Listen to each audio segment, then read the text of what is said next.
లేదు, వైఎస్ఆర్సీపీ నాయకులు ఏ తప్పు చేయలేదని చెప్పి ఏదో డబ్బా కొట్టుకుంటున్నారు. దానిలో భాగంగానే ఈరోజు ఇక్కడ లండన్లో కూర్చున్న ఒక పెద్ద ఆయన అవ్వచ్చు, లేదా అమెరికాలో కూర్చున్న ఒక పెద్ద మనిషి అవ్వచ్చు, వీళ్ళు మాట్లాడుతున్న మాటలు ఏంటంటే అంటే వీళ్ళకి అసలు కొంచెమైనా సిగ్గుమానం ఉందా, అసలు కొంచెమైనా మానవత్వం కానీ కొంచెమైనా హిందూ మతాన్ని గౌరవించాల్సిన అవసరం ఉందా లేదా?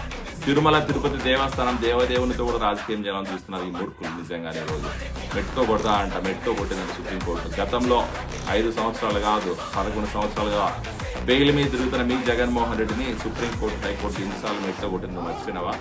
జగన్మోహన్ రెడ్డి చేసిన అవినీతి పనులతో లేకపోతే ఎన్ని దుర్మార్గాలలో సుప్రీంకోర్టు హైకోర్టు ఎన్నిసార్లు మెట్టుతో కొట్టిందో మీరు మర్చిపోయినారా? ఈరోజు జగన్మోహన్ రెడ్డి చేసిన అవినీతి పనులు, జగన్మోహన్ రెడ్డి చేసిన దుర్మార్గాలు, జగన్మోహన్ రెడ్డి చేసిన అరాచకాల్ని ఖండించాయి. లేకపోతే ఈరోజు ప్రజల్ని స్వేచ్ఛగా మళ్ళీ బతకాల్సిన అవసరం ఉంది కాబట్టే ఈరోజు మీరు చేసిన దుర్మార్గాల్ని బయట పెడుతున్నాం. రాబోయే రోజుల్లో ఖచ్చితంగా దీనికి రెండింతలు సుప్రీంకోర్టు నుంచి మీకు మీ పార్టీ నాయకులకు